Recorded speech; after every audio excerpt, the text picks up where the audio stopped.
पिछले लेसन में हमने वर्डप्रेस के बैकएंड का एक टूर किया और उसमें मौजूद सेटिंग्स का एक ओवरव्यू लिया। अब हम देखते हैं कि वर्डप्रेस में कंटेंट को कैसे मैनेज किया जाता है। तो कंटेंट की सबसे पहली एक टाइप है पोस्ट। उस पर आ जाते हैं। ऑल पोस्ट के सेक्शन में हमें हमारी पोस्ट्स मिलेंगी और बाय डिफ़ॉल्ट वर्डप्रेस एक हेलो वर्ल्ड के नाम से पोस्ट ऐड करता है जब आप वर्डप्रेस इंस्टॉल करते हैं। इसे चाहें तो आप ट्रैश कर दें और नई पोस्ट क्रिएट करें। अगर आप किसी मौजूदा पोस्ट को एडिट करना चाहें तो आप एडिट पे क्लिक करें। इसके बाद आप उस पोस्ट का टाइटल, उसका कंटेंट और उसके साथ एसोसिएटेड फीचर्ड इमेज बड़ी आसानी से चेंज कर सकते हैं। इन तमाम चीज़ों को हम डिटेल में जैसे जैसे इस कोर्स में प्रोसीड करेंगे एक एक ऑप्शन को देखते जाएंगे। ये कंटेंट एडिटिंग का एक ओवरव्यू है। तो मिसाल के तौर पे अगर मैं यहाँ चाहता हूँ कि मैं इस साइट पे लोगों को वेलकम करूं तो मैं इस पार्ट को चेंज कर देता हूं। Welcome to the build with WordPress by extreme commerce course website. We are excited to have you here and would love to hear your feedback about the course। यहाँ पे हम चाहें तो इमेजेस ऐड कर सकते हैं, चाहें तो मुख्तलिफ टाइप का कंटेंट ऐड कर सकते हैं जो हम इस कोर्स में प्रोसीड करते हुए देखेंगे। ये इंटरफेस गुटनबर्ग कहलाता है जो वर्डप्रेस का एक विजुअल एडिटर है और इसे इस्तेमाल करते हुए पोस्ट्स लिखी जाती हैं। इसे इस्तेमाल करते हुए पेजेस भी बनाए जाते हैं, लेकिन हम अपने इस कोर्स में ज़्यादातर पेजेस एक डेडिकेटेड पेज बिल्डर जिसका नाम एलिमेंटर है उससे बनाएंगे। बहरहाल पोस्ट्स क्रिएट करने के लिए हमारा मेन टूल यही वर्डप्रेस का डिफ़ॉल्ट गुटनबर्ग एडिटर ही होगा। अगर हम इसे अपडेट करें और अपनी साइट पे जाके साइट को रिफ़्रेश करें तो कुछ भी नहीं होगा। क्यों? पोस्ट तो हमने अपडेट कर दी। वजह उसकी ये है कि हमने अपनी साइट को सेट किया हुआ है कि वो फ्रंट पेज पे किसी पोस्ट दिखाने की जगह एक सैम्पल पेज दिखाए, जो वर्डप्रेस में बाय डिफ़ॉल्ट जिस तरह हेलो वर्ल्ड पोस्ट ऐड होती है जब आप वर्डप्रेस इंस्टॉल करते हैं, उसी तरह ये सैम्पल पेज के नाम से एक पेज भी ऐड होता है जब आप वर्डप्रेस फ्रेश इंस्टॉल करते हैं। तो आइए अब देखते हैं कि हम पेजेस को कहाँ पे और कैसे मैनेज करेंगे। बल्कि उससे पहले नई पोस्ट क्रिएट करने का इंटरफेस भी देख लेते हैं। अगर आप यहाँ ऐड न्यू पे क्लिक करेंगे तो एग्जैक्टली वही इंटरफेस जो एग्जिस्टिंग पोस्ट को, मौजूदा पोस्ट को एडिट करने पे मिलता है, वही एक नई पोस्ट को ऐड करने के वक्त भी मिलता है। आपने टाइटल एंटर करना है, यहाँ उस पोस्ट का कंटेंट टाइप करना है और पब्लिश बटन पे क्लिक करना है ताकि वो पोस्ट पब्लिश हो जाए। अभी हम वापस चलते हैं और पेजेस के सेक्शन में आते हैं। जिस तरह एक नई पोस्ट क्रिएट की जा सकती है या एक मौजूदा पोस्ट को एडिट किया जा सकता है, उसी तरह पेजेस सेक्शन में एक नए पेज को क्रिएट किया जा सकता है या एक मौजूदा पेज को एडिट किया जा सकता है। और मेन एडिटिंग इंटरफेस के अलावा एक क्विक एडिटिंग इंटरफेस भी होता है जिसमें आप टाइटल, स्लग और publish date, template, parent page, page order और पेज स्टेटस जैसे पब्लिश, ड्राफ्ट या पेंडिंग रिव्यू इन्हें स्पेसिफाई कर सकते हैं। इन तमाम चीज़ों के बारे में हम जैसे जैसे इस कोर्स में प्रोसीड करेंगे एक एक फ़ीचर को एक्सप्लोर करते रहेंगे। अभी के लिए मैं अगर इस पोस्ट का नाम रखना चाहता हूँ होम और मैं चाहता हूँ कि वेबसाइट के एड्रेस में इस पेज का जो लिंक है वो bwwp.xyz/home हो, तो मैं इस स्लग को होम में कन्वर्ट कर दूंगा और अपडेट करूंगा तो ये पेज का टाइटल और स्लग ऑटोमेटिकली चेंज हो जाएगा। इसी तरह अगर हम एक नया पेज ऐड करना चाहते हैं तो ऐड न्यू करेंगे। मिसाल के तौर पे अगर हम ब्लॉग के नाम से एक पेज बनाना चाहते हैं तो इस पेज का टाइटल मैं ब्लॉग रखूँगा और इसे पब्लिश कर दूंगा। ब्लॉग पेज पे हमें कुछ कंटेंट ऐड करने की ज़रूरत नहीं क्योंकि ब्लॉग पेज ऑटोमेटिकली पोस्ट्स की एक लिस्ट दिखाता है। अभी एक स्टेप बाकी है इस पेज को ब्लॉग पेज के तौर पे असाइन करने का। उसके लिए हम वापस आएंगे सेटिंग्स में, रीडिंग में, और यहाँ हम डिफ़ाइन करेंगे कि पोस्ट्स पेज जो है वो इस ब्लॉग पेज को सेट कर दिया जाए और अपनी चेंजेस को सेव कर देंगे। अब अगर हम अपनी साइट को रिफ़्रेश करें तो हम देखेंगे यहाँ होम लिंक के साथ एक ब्लॉग लिंक भी आ चुका है और ब्लॉग पे क्लिक करने पे हमें पोस्ट्स की लिस्ट शो होती है। फ़िलहाल इसमें एक ही पोस्ट है इसलिए सिर्फ वही दिखाई दे रही है। उस पोस्ट पर क्लिक करेंगे तो वो पोस्ट ओपन हो जाएगी और जैसा कि आप ये देख सकते हैं उस पोस्ट का ये हेलो वर्ल्ड स्लग इसके URL में मौजूद है। और इस पोस्ट पे आपको एक कमेंट भी दिखाई दे रहा है जो वर्डप्रेस की इंस्टॉलेशन के फ़ौरन बाद सैम्पल के तौर पे ऑटोमेटिकली ऐड हो जाता है। तो ये था वर्डप्रेस में कंटेंट को अपलोड करना और पब्लिश करना। इसी तरह अगर आप कोई मीडिया फाइल अपलोड करना चाहते हैं तो आप मीडिया सेक्शन में लाइब्रेरी में आएंगे, यहाँ ऐड न्यू करेंगे और उसके बाद या तो आप अपने डेस्कटॉप से फ़ाइल को यहाँ ड्रैग कर लेंगे या सिलेक्ट फाइल्स पे क्लिक करेंगे। मैं यहाँ एक्सट्रीम कॉमर्स के लोगो को ड्रैग करके ड्रॉप करूँगा और ये लोगो हमारी मीडिया लाइब्रेरी में ऐड हो जाएगा। जैसे कि आप देख सकते हैं यहाँ ये लोगो हमारी मीडिया लाइब्रेरी में आ चुका है। इस लोगो का इस्तेमाल कैसे करना है ये हम अगले कुछ चैप्टर्स में सीखेंगे, जैसे जैसे हम वर्डप्रेस को इस्तेमाल करते हुए साइट्स बनाते जाएंगे। अब हम अगर किसी पोस्ट या पेज पे इमेज ऐड करना चाहते हैं तो हम उस पोस्ट या पेज को एडिट करेंगे, ये प्लस का बटन क्लिक करेंगे, यहाँ हम इमेज सेलेक्ट करेंगे और अब हम यहाँ इमेज डायरेक्टली अपलोड भी कर सकते हैं। उसी तरह इस सेक्शन पे ड्रैग और ड्रॉप करके अपने डेस्कटॉप या किसी फोल्डर से, या हम मीडिया लाइब्रेरी को क्लिक करके इस मीडिया लाइब्रेरी टैब से ये इमेज सेलेक्ट कर सकते हैं। इसे सिलेक्ट करने पे इमेज ऑटोमेटिकली यहाँ ऐड हो जाएगा। उसके बाद इस इमेज को चेंज करने की कुछ हमारे पास ऑप्शंस भी होंगी, जिस तरह उस इमेज का साइज़ हम चेंज कर सकते हैं, इसके बारे में कैप्शन लिख सकते हैं, एक्सट्रीम कॉमर्स लोगो मिसाल के तौर पे। अगर आप चाहते हैं कि इस लिंक को क्लिक करने पे यूज़र किसी वेबसाइट पे चला जाए तो हम यहाँ आके इस लिंक के बटन को क्लिक करेंगे। उससे पहले ये ध्यान रखिए कि आपने इमेज पे क्लिक किया हुआ हो ताकि वो इमेज ही सिलेक्टेड हो। और यहाँ पे हम अपना लिंक एंटर करेंगे। मैंने यहाँ पे extremecommerce.org का लिंक पेस्ट किया, उसके बाद हम एंटर करेंगे और बाकी ऑप्शंस को छेड़ने की ज़रूरत नहीं है और हम अपडेट पे क्लिक करेंगे तो ये लिंक इस इमेज पे ऐड हो जाएगा। अब हम अगर इस पोस्ट को रिफ़्रेश करें तो हम देखेंगे कि वो इमेज ऐड हो चुका है और उस इमेज पे क्लिक करने से हम एक्सट्रीम कॉमर्स की वेबसाइट पे चले जाते हैं। जैसे हमने इमेज को लिंक किया वैसे हम टेक्स्ट को भी लिंक कर सकते हैं। उसके लिए टेक्स्ट को सिलेक्ट कीजिए, यहाँ लिंक बटन पे क्लिक कीजिए, अपना लिंक एंटर कीजिए और इसे अपडेट कर दीजिए। अब जब आप पोस्ट को दोबारा से रिफ़्रेश करेंगे तो आप देखेंगे कि उसका टेक्स्ट भी लिंक हो चुका है और वही टेक्स्ट लिंक हुआ है जिसे आपने लिंक करने के लिए सिलेक्ट किया था। इस तरह से आप साइट पे कहीं भी चाहें तो किसी भी टेक्स्ट को या किसी भी इमेज को लिंक कर सकते हैं। सो ये था कंटेंट ऐड करना और एडिट करना। अब हम देखते हैं कि कंटेंट को इंपोर्ट कैसे किया जा सकता है। अगर आप आइए टूल्स और इंपोर्ट में तो आपको बहुत सी ऑप्शंस मिलेंगी जिसके ज़रिए वर्डप्रेस में आप कंटेंट इंपोर्ट कर सकते हैं।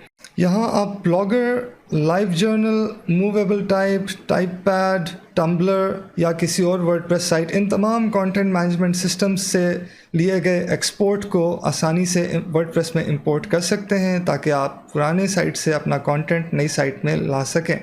उसके अलावा अगर आपकी पुरानी साइट इनमें से कोई भी कंटेंट मैनेजमेंट सिस्टम इस्तेमाल नहीं करती लेकिन उसके कंटेंट की RSS फीड मौजूद है तो उसके ज़रिए भी आप वर्डप्रेस में उससे कंटेंट इंपोर्ट कर सकते हैं। हम अभी अपनी साइट में वर्डप्रेस के कंटेंट को इंपोर्ट करेंगे। उसके लिए हम वर्डप्रेस के नीचे इंस्टॉल नाउ पे क्लिक करेंगे और ये मैसेज आएगा जो इस बात की निशानदेही करता है कि वर्डप्रेस इंपोर्टर इंस्टॉल हो चुका है। अब हम रन इंपोर्टर पे क्लिक करेंगे तो हम वर्डप्रेस इंपोर्टर के इंटरफेस में आ जाएंगे। अगर आप सोच रहे हैं कि जो कंटेंट आप इंपोर्ट करना चाहते हैं वो आएगा कहाँ से, तो वो बहुत आसान है। आप एग्जिस्टिंग वर्डप्रेस साइट में यहाँ एक्सपोर्ट पे जाइए, आप जो एक्सपोर्ट करना चाहते हैं वो सिलेक्ट कीजिए। अगर ऑल कंटेंट सिलेक्टेड है तो उस साइट पे मौजूद तमाम पोस्ट्स, तमाम पेजेस और उसके अलावा कोई भी कस्टम कंटेंट टाइप्स हैं जो हम बाद में देखेंगे कि वो क्या होते हैं, तो वो उन तमाम को एक्सपोर्ट कर सकता है और मीडिया फाइल्स को भी एक्सपोर्ट कर सकता है। यहाँ आप डाउनलोड एक्सपोर्ट फाइल पे क्लिक करें तो एक XML फाइल जनरेट होगी जो आप किसी भी वर्डप्रेस साइट में इंपोर्ट कर सकते हैं। लेकिन हम ये नहीं करेंगे क्योंकि इस साइट में कंटेंट है ही ना होने के बराबर। हम ऐसा कंटेंट इंपोर्ट करना चाहते हैं जो एक्चुअली साइट में हमें नज़र आए कि ये नया कंटेंट आया है। तो उसका एक आसान हल है, आप सर्च कीजिए वर्डप्रेस थीम यूनिट टेस्ट। पहला जो लिंक है codex.wordpress.org का, यहाँ से आप वर्डप्रेस की theme unit test file download कीजिए, क्योंकि इस लिंक को क्लिक करने से आप इजीली डाउनलोड कर सकते हैं। ये वैसे तो ब्राउज़र में ओपन हो जाएगी, इसे आप अगर Ctrl+S से सेव करें तो इसे आप अपने डेस्कटॉप पे या डाउनलोड्स के फोल्डर में मिसाल के तौर पे सेव कर सकते हैं। सेव करने के बाद वापस आप वर्डप्रेस इंपोर्टर में आइए, यहाँ चूज़ फाइल पे क्लिक कीजिए और जो अभी आपने फ़ाइल डाउनलोड की वो सिलेक्ट कीजिए और अपलोड फाइल एंड इंपोर्ट पे क्लिक कीजिए। यहाँ आप ये डिसाइड कर सकते हैं कि जो कंटेंट इंपोर्ट हो रहा है वो उस कंटेंट में जो ऑथर असाइन हुआ था उसी ऑथर के साथ इंपोर्ट हो रहा है, या आप वो किसी एग्जिस्टिंग ऑथर को असाइन करना चाहते हैं। अगर आप उसी ऑथर के नाम से इंपोर्ट करते हैं तो जितने ऑथर्स भी उस कंटेंट के साथ एसोसिएटेड मौजूद हैं उन तमाम के नामों के साथ आपके वर्डप्रेस इंस्टॉलेशन में नए यूज़र्स भी बन जाएंगे। उनका पासवर्ड आप अपनी मर्ज़ी से रीसेट कर सकते हैं या आप कोई डिफरेंट लॉगिन नेम भी असाइन कर सकते हैं उन यूज़र्स को। मैं इस कंटेंट को अपने आप को असाइन कर देता हूं क्योंकि मैं नहीं चाहता कि डिफरेंट यूज़र्स हमारी साइट में क्रिएट हों जिनका कोई मकसद नहीं होगा, क्योंकि एक्चुअल लोग नहीं हैं जो उन अकाउंट्स को यूज़ करेंगे। उसके बाद ये ऑप्शन अगर आप सिलेक्ट करेंगे तो इस कंटेंट में मौजूद इमेजेस या कोई किसी किस्म के मीडिया फाइल्स, अटैचमेंट्स जिन्हें कहा जाता है, उसमें इमेज, ऑडियो या वीडियो फाइल्स आ जाती हैं। मेनली PDF भी हो सकती हैं, कुछ और डॉक्यूमेंट्स भी हो सकते हैं, लेकिन ज़्यादातर इमेजेस ही होते हैं और कभी कभी ऑडियोज़ और वीडियोज़ होती हैं। तो वो भी आपकी साइट में इंपोर्ट हो जाएंगी। इसके बाद सबमिट पे क्लिक कीजिए और थोड़ा सा इंतज़ार कीजिए, जिस दौरान वर्डप्रेस वो सारा डेटा आपकी साइट में इंपोर्ट कर लेता है। And all done, have fun. अब अगर हम पोस्ट्स में आएँ और ऑल पोस्ट्स देखें तो हमारी वो एक लोनली सी हेलो वर्ल्ड पोस्ट की जगह बहुत सी मज़ीद पोस्ट भी हमें यहाँ पे दिखाई देंगी। और अगर हम पेजेस पे आएँ इसी तरह तो हमारे उस एक होम पेज और एक ब्लॉग पेज के अलावा हमें और भी बहुत से पेजेस यहाँ मिलेंगे। लास्टली अगर हम मीडिया पे आएँ तो हमें मज़ीद मीडिया आइटम्स भी यहाँ पे नज़र आएंगे जो पहले यहाँ मौजूद नहीं थे। और हाँ, कमेंट्स, हमें मज़ीद कमेंट्स भी मिलेंगे। क्या इंपोर्ट नहीं होता?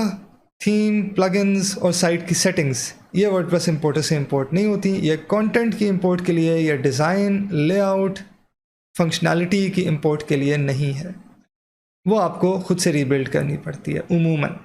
या कुछ थीम्स, कुछ प्लगइन्स ऐसे होते हैं जो अपना डेटा एक्सपोर्ट करने की फैसिलिटी देते हैं, जो आप नई साइट में इंपोर्ट कर सकते हैं। लेकिन वर्डप्रेस की साइट को किसी दूसरी वर्डप्रेस की साइट पे मूव करने का इंपोर्ट एक्सपोर्ट के अलावा और भी अच्छा तरीका होता है, जो पिछली साइट से आप एक कंप्लीट बैकअप लेते हैं और उसे नई साइट पे रिस्टोर करते हैं। ये हम देखेंगे अगले चंद सेशंस में जब हम वर्डप्रेस के कुछ अच्छे मेजर प्लगइन्स को डिस्कस करेंगे। एक और इम्पॉर्टेंट चीज़ जो वर्डप्रेस की कस्टमाइजेशन में हमने उस वक्त नहीं देखी थी वो है मेन्यूज़। मेरा इरादा था कि हम अगले कुछ सेशंस में जहाँ हम साइट को बिल्ड कर रहे हो वहाँ मेन्यूज़ का ओवरव्यू आपको दूँ, लेकिन अभी हम इंपोर्ट करने के बाद इस सेक्शन को भी देख लेते हैं। तो यहाँ पे आपको इंपोर्टेड मेन्यूज़ भी मिलेंगे। और अब अगर आप आके साइट को रिफ़्रेश करें तो आप देखेंगे कि इसका ये जो मेन मेन्यू है ये बदल चुका है। इसमें इतने ज़्यादा डिफरेंट पेजेस और डिफरेंट सब मेन्यूज़ भी आ चुके हैं। तो इन मेन्यूज़ को हम वर्डप्रेस में अपीयरेंसेस में मेन्यूज़ के सेक्शन में आके डिफ़ाइन करते हैं। यहाँ हम किसी मौजूदा मेन्यू को सिलेक्ट करके उसे चेंज कर सकते हैं। पेजेस से उसमें कोई मुख्तलिफ पेज ऐड कर सकते हैं। पोस्ट्स भी मेन्यू में ऐड कर सकते हैं, लेकिन कोई पोस्ट मेन्यू में ऐड करने का कोई एज सच डायरेक्ट मकसद नहीं बनता। आमतौर पे आप मेन्यू में सिर्फ पेजेस ऐड करेंगे या पोस्ट की कैटेगरीज़ ऐड करेंगे। अब पोस्ट की कैटेगरीज़ क्या होती हैं ये भी हम अगले कुछ सेशंस में देखेंगे। बेसिकली कैटेगरीज़ जैसे नाम से ज़ाहिर है पोस्ट्स को ग्रुप करने का एक तरीका है। जैसे कि अगर आपकी मिसाल के तौर पे फूड से रिलेटेड एक ब्लॉग है तो उसमें इटालियन की कैटेगरी हो सकती है, चाइनीज़ की कैटेगरी हो सकती है। इटालियन में तमाम इटालियन रेसिपीज़ कैटेगराइज्ड होंगी, चाइनीज़ में तमाम चाइनीज़ रेसिपीज़ कैटेगराइज्ड होंगी। और अगर आप मेन्यू में चाइनीज़ कैटेगरी ऐड करते हैं तो कोई उस कैटेगरी पे क्लिक करेगा तो उसे चाइनीज़ कैटेगरी की तमाम पोस्ट्स यहाँ पे साइट के मेन कंटेंट एरिया में दिखाई देंगी। उसे उस कैटेगरी का आर्काइव कहते हैं। इन चीज़ों पे हम मज़ीद डिटेल्स अगले चंद सेशंस में आपको प्रोवाइड करेंगे। यहाँ पे हर मेन्यू के साथ कुछ ऑप्शंस होती हैं जिसमें हम उस मेन्यू को वर्डप्रेस के डिफरेंट मेन्यू लोकेशंस में सेट कर सकते हैं। आपका कोई भी वर्डप्रेस थीम अक्सर डिफरेंट लोकेशंस मुहैया करता है जहाँ पे आप वर्डप्रेस का कोई भी मेन्यू सेट कर सकते हैं। इस थीम में 1 2 3 4 5 लोकेशंस हैं। डेस्कटॉप पे नज़र आने वाला हॉरिजॉन्टल मेन्यू, डेस्कटॉप पे नज़र आने वाला expanded menu, mobile menu, footer menu और सोशल मेन्यू। ये डेस्कटॉप पे नज़र आने वाला हॉरिजॉन्टल मेन्यू है। ये नीचे अगर आ जाए तो यहाँ पे एक फुटर मेन्यू होना चाहिए जो शायद सेट नहीं हुआ। उसके अलावा अगर हम साइट को मोबाइल पे देखें तो एक मोबाइल मेन्यू होगा। और ये जो आपको कंटेंट नज़र आ रहा है ये मेन्यू आइटम्स नहीं हैं, ये विजेट्स हैं। हम एक नज़र विजेट्स पर भी डाल लेते हैं क्योंकि इस इंपोर्ट प्रोसेस में विजेट्स भी इंपोर्ट हो चुके हैं। उससे पहले नया मेन्यू क्रिएट करने का तरीका भी देख लें। अगर आप इस create a new menu button पे क्लिक करेंगे तो ऑटोमेटिकली एक नया मेन्यू बन जाएगा जो कि ब्लैंक होगा। उसमें आपने पेजेस, कैटेगरीज या जो चाहें वो डालनी है, लेकिन उससे पहले आपको मेन्यू का एक नाम लिखना पड़ेगा। माय न्यू मेन्यू नाम आप कोई भी रख सकते हैं, लेकिन नाम ऐसा रखिएगा जो आपको याद रहे कि ये मैंने किस मकसद के लिए मेन्यू बनाया है। अब इस मेन्यू में आप चाहें तो पेजेस सिलेक्ट करके डालें, चाहें तो कैटेगरीज डालें,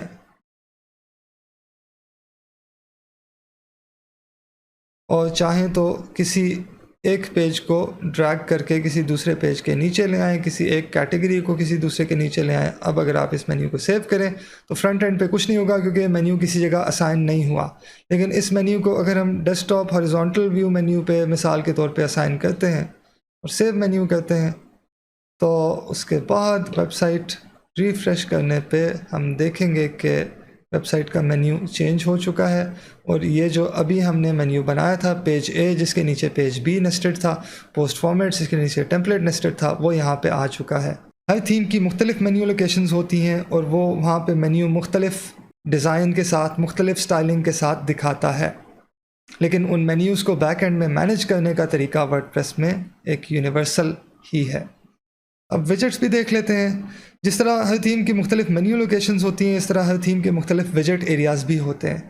मिसाल के तौर पे इस थीम का मेजर विजेट एरिया इसके कंटेंट के बाद वाला ये फुटर एरिया है। यहाँ पे एक के बाद दूसरा, दूसरे के बाद तीसरा, तीसरे के बाद चौथा विजेट मौजूद है जो कि आप यहाँ फुटर 1 में देख रहे हैं। अगर हम इनमें से 3 को फुटर 2 में डाल दें और उसके बाद साइट को दोबारा से रिफ़्रेश करें तो आप देखेंगे कि ये सारे मेन्यूज़ जो पहले एक के बाद दूसरा एक ही कॉलम में दिखाई दे रहे थे, अब ये 2 कॉलम्स में स्प्लिट हो चुके हैं। हो सकता है किसी थीम में फुटर के 4 कॉलम विजेट एरियाज़ मौजूद हों, हो सकता है किसी थीम में फुटर के विजेट एरियाज़ मौजूद हों ही ना और उसकी जगह साइड बार के विजेट एरियाज़ मौजूद हों। तो ये थीम पे डिपेंड करता है। और यहाँ पे आप वर्डप्रेस के मौजूदा विजेट्स देख सकते हैं। ये मुख्तलिफ मकासद के लिए मुख्तलिफ विजेट्स मौजूद हैं। हमें जिस की ज़रूरत पड़ी उसे अपने अगले सेशंस में देखते जाएंगे। विजेट बेसिकली एक मखसूस किस्म का काम करने वाला एक साइट का हिस्सा होता है जो आप साइट के किसी भी विजेट एरिया में डालें तो वहाँ पे कोई मखसूस किस्म का कंटेंट शो करेगा। रीसेंट पोस्ट्स विजेट जो है ये, इसमें अगर ये हम नंबर ऑफ़ पोस्ट 5 सिलेक्ट करें तो ये 5 रीसेंट पोस्ट दिखाएगा इस विजेट को जहाँ भी आप ऐड करेंगे वहाँ पे। रीसेंट कमेंट्स इसी तरह आपके 5 या जितने भी आप यहाँ पे स्पेसिफाई करें उतने लेटेस्ट कमेंट्स दिखाएगा। कैटेगरीज़ आपकी साइट की तमाम कैटेगरीज़ की एक लिस्ट दिखा सकती हैं। हर विजेट की अपनी ऑप्शंस होती हैं और जैसे जैसे आप वर्डप्रेस इस्तेमाल करेंगे, जैसे जैसे आप ये विजेट्स इस्तेमाल करेंगे, वैसे वैसे आप इन तमाम ऑप्शंस के बारे में मज़ीद से मज़ीद जानते जाएंगे। और ये तो वर्डप्रेस के अपने डिफ़ॉल्ट विजेट्स हैं। उसके अलावा वर्डप्रेस में आप जितने प्लगइन्स इंस्टॉल करते हैं उनमें से कई प्लगइन्स अपने फंक्शनैलिटी के विजेट्स भी इस एरिया में ऐड कर देते हैं। तो इसके साथ ही हमारा वर्डप्रेस का इनिशियल सेटअप का सेक्शन अपने इख्तिताम को पहुँचता है। अगले सेक्शन में हम देखेंगे कि वर्डप्रेस में थीम्स और प्लगइन्स कैसे इंस्टॉल किए जा सकते हैं और हम चंद अक्सर इस्तेमाल होने वाले मकासद के लिए बेहतरीन थीम्स और प्लगइन्स को भी देखेंगे।